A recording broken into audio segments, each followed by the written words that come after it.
El salón brillaba con la luz de las velas y el destello del champán.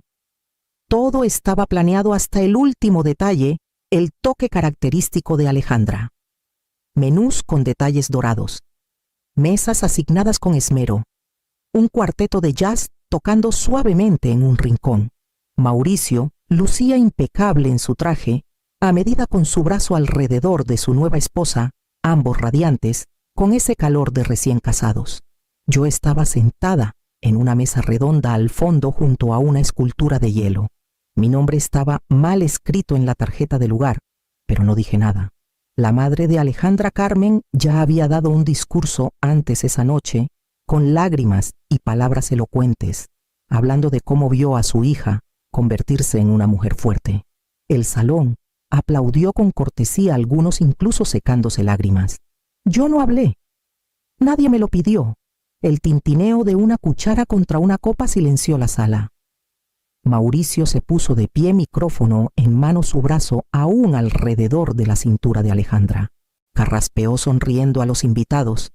Solo quiero tomarme un momento, comenzó con voz firme, para agradecer a alguien muy especial. Alguien que ha sido como una roca en todo esto. Mi verdadera madre.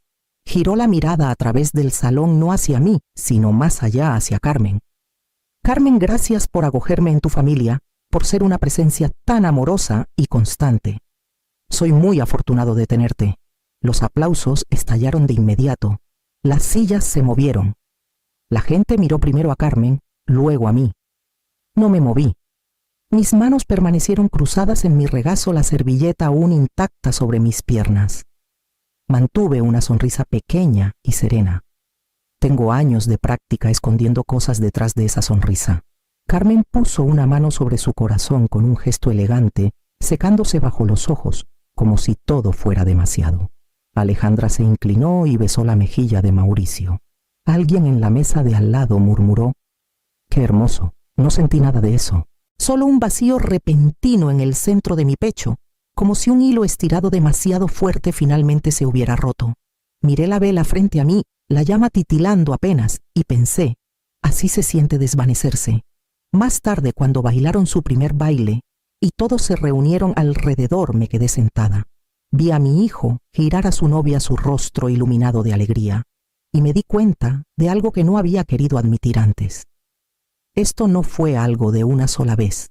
Esto era en lo que se había convertido. Y lo peor de todo, yo lo había permitido. Era 1978 cuando mi mundo se partió en dos. Una tarde lluviosa de marzo sonó el teléfono. Todavía recuerdo el temblor en la voz de la operadora mientras decía las palabras que nunca pensé escuchar. Hubo un accidente. Tu hermana y su esposo no lo lograron. El mundo se tambaleó. No podía respirar. Manejé directo al hospital aún con mi uniforme de enfermera empapada por la lluvia cuando llegué. Mauricio estaba ahí pequeño, confundido, sentado en una camilla, con las rodillas pegadas al pecho. 5 años. Sus mejillas estaban marcadas por lágrimas y hollín. Seguía susurrando la misma palabra mami. Mami, una y otra vez, como si fuera una oración que pudiera deshacerlo todo. Me preguntaron si estaba dispuesta a cuidarlo temporalmente. Dije que sí antes de que terminaran la frase. No fue temporal. Lo supe incluso entonces. Tenía 22 años, era auxiliar de enfermería, con apenas suficiente para pagar la renta. Pero esa noche lo abracé mientras lloraba en mi hombro, y algo dentro de mí se ancló a él. Me convertí en su hogar aunque ninguno de los dos supiera cómo decirlo. Criar a Mauricio nunca fue fácil. Trabajaba turnos dobles en el Hospital San José y los fines de semana hacía extras en un asilo. Dejé de salir con hombres por completo. Ninguno quería lidiar con una mujer que olía a antiséptico y venía con un niño en luto. Dejé mi cabello encanecer antes de tiempo. Nunca tuve tiempo ni dinero para salones de belleza, vacaciones o un día libre de verdad. Pero lo intenté. Dios, cómo lo intenté. Por cada juguete que no podía comprar creaba algo. Castillos de cartón, dioramas pintados en cajas de zapatos. Una vez pasé 3 noches cosiendo una capa improvisada de Batman con batas viejas para su 6º cumpleaños. No podía darle mucho, pero le di recuerdos. Nunca me llamó mamá, me decía tía Clara. Me dije que estaba bien, estaba en duelo. No quería forzarle el título, pero cuando cumplió 18 lo senté y le conté la verdad, que no era mío por sangre, que lo adopté después del accidente. Apenas levantó la vista de su cereal. Lo imaginé, dijo. No eres realmente mi mamá. Asentí lentamente, escondiendo cómo temblaban mis manos bajo la mesa. Solo pensé que merecías saberlo oficialmente. Se encogió de hombros. Gracias, supongo. Luego se levantó y dejó su tazón en el fregadero. Me dije que no significaba nada, que era solo su edad, su humor, la incomodidad. Pero esa frase se clavó en mí como una piedra. No eres realmente mi mamá. Lo había abrazado durante terrores nocturnos. Guardé cada boleta de calificaciones. Cuidé cada fiebre. Pero no era realmente nada. Aún así me quedé. Seguí dando. Lo vi crecer en un joven apuesto y astuto, un niño que una vez se acurrucó en mi regazo, ahora más alto que yo. Nunca dejé de ser su madre. Incluso cuando empezó a alejarse. Incluso cuando alguien más comenzó a ocupar el lugar que yo solía tener. Alejandra entró en la vida de Mauricio como una ráfaga de aire frío, suave, afilada y calculadora. Era todo lo que él nunca había salido antes. Pulida, ambiciosa, impecablemente vestida incluso en reuniones casuales. Sonreía mucho, pero sus ojos siempre pasaban de largo. La primera vez que la conocí, Mauricio la trajo a casa para una cena rápida. Preparé su favorito pastel de pollo casero, como siempre lo hacía desde que era pequeño. Apenas tocó su plato. Dijo que no comía gluten. Luego, pasó el resto de la comida hablando de su última presentación para un desarrollador de bienes raíces de lujo. Mauricio solo escuchaba y asentía, comiendo como si no hubiera probado comida casera en meses. Tal vez no lo había hecho. Cuando se fueron esa noche, ella me dio un abrazo rígido que apenas rozó mi hombro. Muchas gracias, Clara, dijo con voz cortante y distante. No gracias, señora Morales, ni siquiera estuvo rico. Solo un gracias como el que le das a un desconocido que te pasa un recibo. Aún así, me dije que se iría ablandando, que solo estaba adaptándose. Pero nunca lo hizo. Mientras más tiempo estaban juntos, menos supe de Mauricio. Las llamadas semanales se volvieron quincenales. Luego una vez al mes. Luego, solo cuando necesitaba algo, su acta de nacimiento, una receta, papeles de impuestos. Sus mensajes eran breves, escritos como una obligación. Ya no preguntaba cómo estaba. Oía de pasada sobre Carmen, la madre de Alejandra. Ella organizaba desayunos de compromiso, ayudaba a planear viajes, elegía muebles para su departamento. Nunca me invitaron a esos eventos. Ni una sola vez. Cuando anunciaron el compromiso, no fue Mauricio quien me lo dijo. Fue una publicación en redes sociales, en la que Alejandra me etiquetó después de que ya estaba arriba. Comenté con un corazón. Nadie respondió. Una semana después, me encontré con una vecina en el mercado. Me felicitó por la boda de Mauricio y preguntó si había ido al bridal shower. Reí suavemente, fingiendo que solo me lo había perdido. La verdad era que ni siquiera sabía qué había ocurrido. Fue sutil la forma en que la familia de Alejandra me fue dejando fuera. Una invitación olvidada, una foto grupal en la que no estaba, un correo sobre el menú que nunca me incluyó, y Mauricio, él lo permitió. No solo lo permitió, se adaptó a ello. Un día me encontré sentada al borde de mi cama, sosteniendo un dibujo de la infancia de Mauricio en mi regazo. Éramos nosotros, él, tomándome de la mano bajo un sol con una sonrisa torcida. Lo había firmado yo y mamá. Ese fue el año en que dejó de llamarme tía Clara. Había pasado tantos años temiendo no ser suficiente para él. Ahora me di cuenta de que me había vuelto invisible por completo. Pero cuando llegó a mi puerta pidiendo dinero, no solo me lo pedía a mí. Era todo lo que me quedaba. Era un miércoles por la tarde cuando Mauricio apareció sin avisar. Estaba doblando ropa con el zumbido de la secadora llenando el silencio. Abrí la puerta con una sonrisa cautelosa, sorprendida pero esperanzada. Habían pasado semanas desde la última vez que lo vi. No me abrazó. Solo entró, miró alrededor como si no hubiera estado allí 1000 veces antes y se sentó en el sofá que compré cuando aún estaba en la secundaria. No perdió el tiempo. Alejandra y yo hemos estado buscando lugares para la boda. Comenzó con los ojos recorriendo la sala pero sin posarse en los míos. Encontramos un lugar que nos encanta, pero está un poco fuera del presupuesto. No dije nada, solo asentí para que continuara. Mi corazón ya se estaba apretando. Carmen ya aportó, siguió, pero necesitamos más. El lugar que queremos es especial. Tiene una vista al centro desde la azotea muy moderno. Es perfecto para las fotos. Entonces vino la pausa, el suavizamiento de su voz. Necesitamos unos 250,000 pesos. Parpadeé. Pesos, asintió como si me estuviera pidiendo un vaso de agua. Eso es mucho dinero, Mauricio. Es la boda de tu hijo, dijo con un toque de impaciencia colándose en su voz. No pediría si no fuera importante. Siempre dijiste que querías que tuviera una boda hermosa. Me senté frente a él. Ese es mi fondo de emergencia.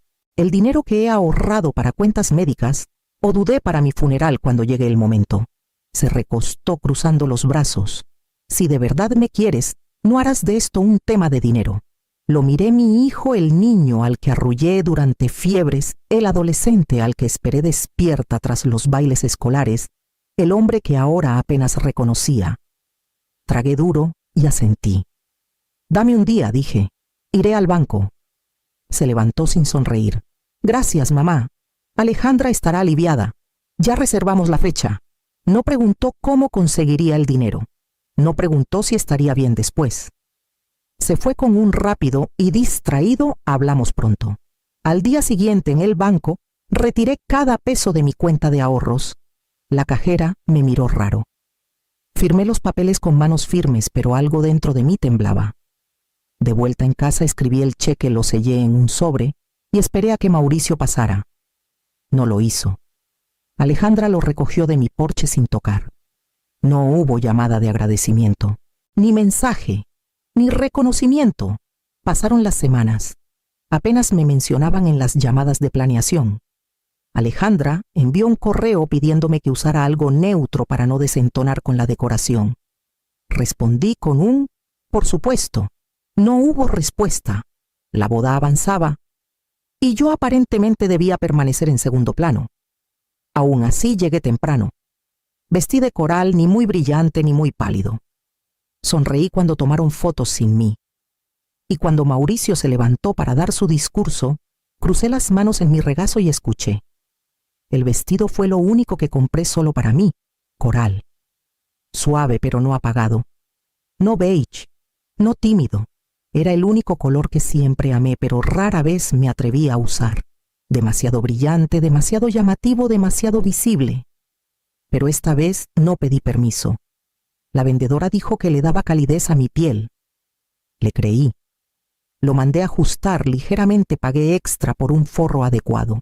Me ondulé el cabello. Esa mañana usé el perfume que guardaba para la iglesia. Incluso saqué los aretes de perlas que Mauricio me dio cuando se graduó de la universidad, cuando aún sentía que era alguien digno de celebrar. Cuando llegué al lugar, nadie me recibió. La organizadora apenas miró la lista antes de señalarme mi mesa, mesa 17. En la esquina trasera, cerca de la entrada de los meseros. Me senté sola. Estaban tomando fotos en el jardín. Vi a Carmen parada con Alejandra y Mauricio frente a un arco floral. Su mano descansaba orgullosa en el hombro de Mauricio. Esperé a que alguien me llamara. Nadie lo hizo. Más tarde, cuando los invitados comenzaron a llegar, Alejandra pasó por mi mesa. Me dio una mirada rápida y una sonrisa tensa. «Un poco arriesgado, ¿no crees?», dijo señalando mi vestido. Abrí la boca para responder, pero ya se estaba yendo. Doblé la servilleta en mi regazo, alisé la tela de mi falda y me recordé sonreír. Era la única forma que conocía para sobrevivir momentos como estos, fingiendo que eran más pequeños de lo que se sentían. La ceremonia fue hermosa. Los votos, la música, la iluminación, todo coreografiado como una página de revista. Mauricio lucía guapo, adulto, no mío. En la recepción me quedé en mi asiento asignado mientras el resto de la familia posaba para fotos y brindaba con champán. Carmen iba de mesa en mesa, radiante en un vestido azul marino hasta el suelo.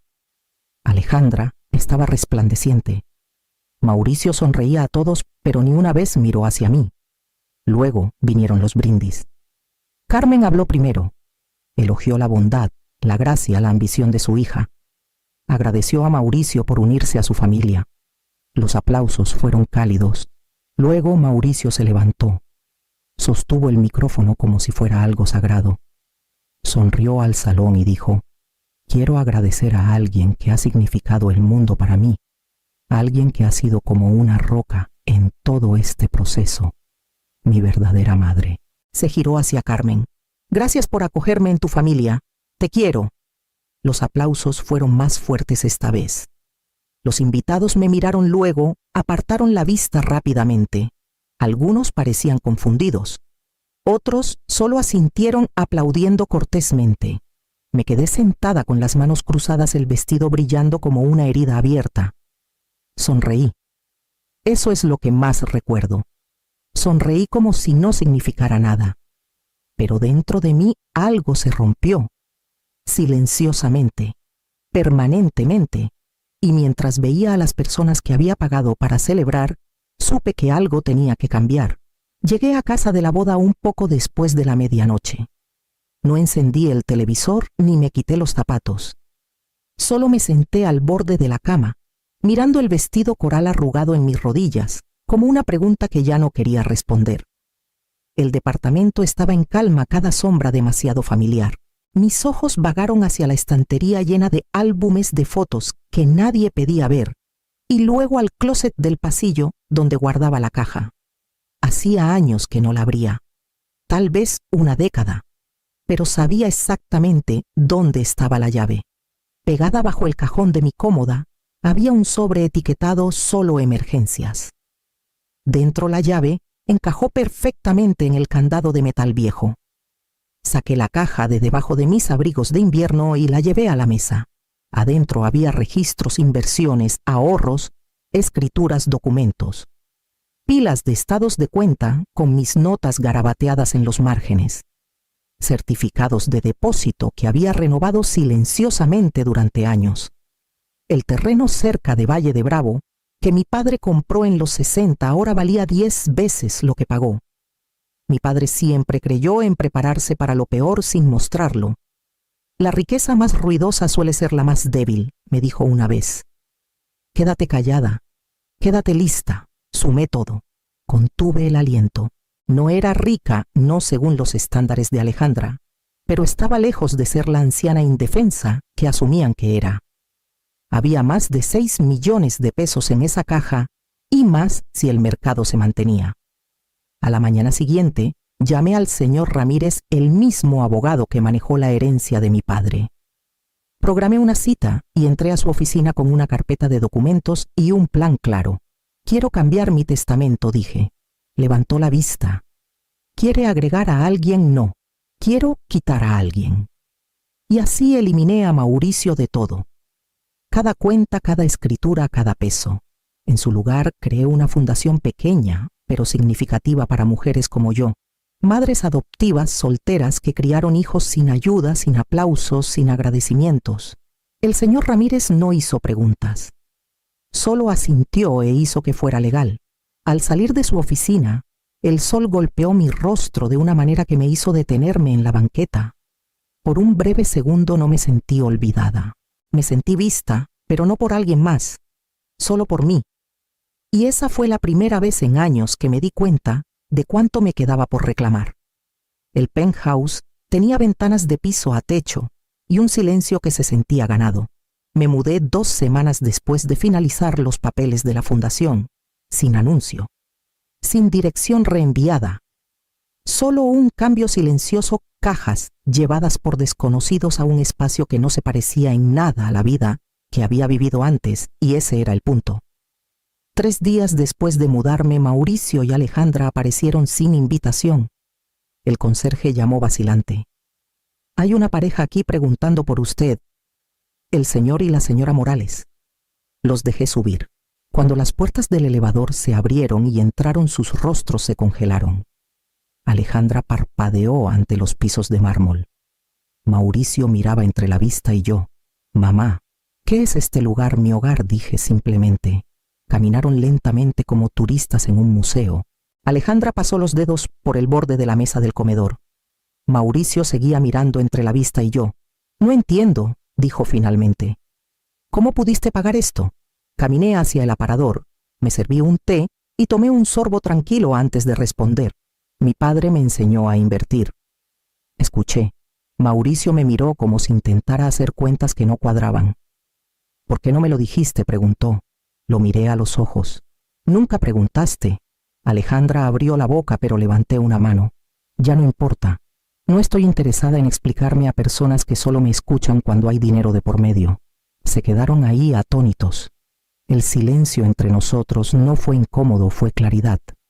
Mauricio parecía que diría algo más, pero me di la vuelta, caminé hacia la ventana y dejé que la ciudad hablara por mí. Y esa noche la disculpa finalmente llegó, pero no como esperaba. El primer ramo llegó a la mañana siguiente.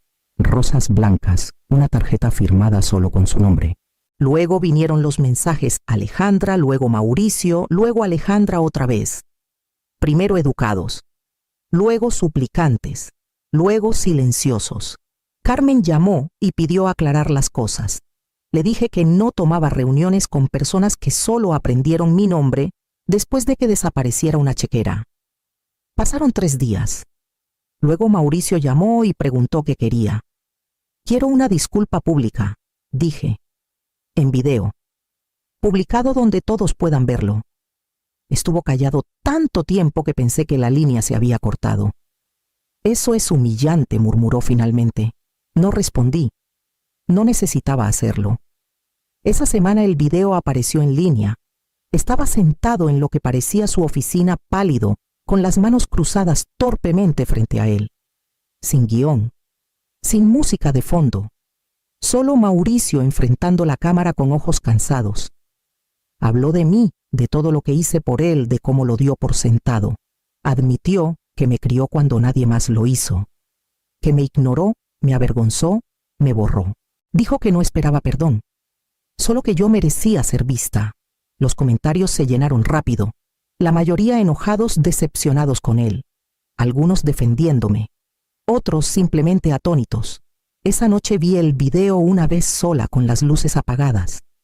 Luego cerré la laptop, apagué mi teléfono y me senté en el silencio. No era odio lo que sentía, ni siquiera satisfacción. Era espacio. Un espacio tranquilo y necesario entre quien había sido y quien me negaba a seguir siendo. Y a la mañana siguiente comencé a empacar para Mérida. Las cajas estaban apiladas ordenadamente junto a la puerta, etiquetadas con mi letra. Mérida no era un nuevo comienzo, era un regreso. Viejos amigos, aire más fresco, un lugar donde nadie me miraría y vería solo un título que nunca pude llevar con justicia, madre del novio. La carta llegó el día antes de partir. Escrita a mano, el sobre con la letra inclinada de Mauricio. Adentro páginas llenas de dolor y memoria. Escribió sobre momentos de la infancia que no sabía que aún recordaba. Dijo que me había fallado, que ahora lo veía, que lo sentía. La leí una vez, con cuidado. Luego abrí el cajón de mi recámara, el que había dejado casi vacío durante años. Adentro había una foto: Mauricio a los 5 con sus brazos alrededor de mi cuello, una sonrisa con dientes separados iluminando su rostro. Deslicé la carta junto a ella, no para atesorarla, no para olvidarla, solo para colocarla donde pertenecía, parte de mi vida, pero ya no en el centro. No lo odiaba, ni siquiera quería que sufriera. Solo quería vivir una vida que no girara en torno a esperar que notara que siempre estuve ahí. Y finalmente estaba lista.